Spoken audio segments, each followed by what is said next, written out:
Նռնակարը իմ կարծիքով բնութագրում է հայ կնոջը, նույնքան վառ, գունեղ և նույնքան փխրուն։ Բավական է նռնակարի հետ մի քիչ կոպիտ լինես և նա կփշրվի։ Չկա մի հայկական ընտանիք, որտեղ նռնակարի վզնոց չլինի, տատիկը կամ մայրը կամ հորաքույրը, հաստատ նրանցից ինչ-որ մեկը կունենա նռնակարով վզնոց։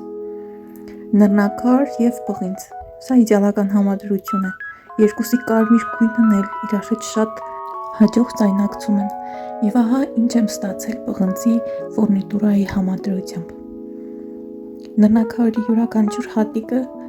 շարել եմ առանձին մեղիկների վրա, բիների,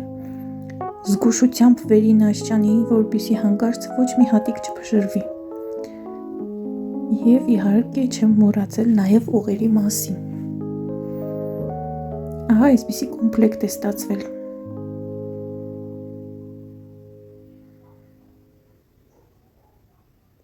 Եվ տեսնենք, թե ինչ տեսք ունի ուղերը ականջի վրա։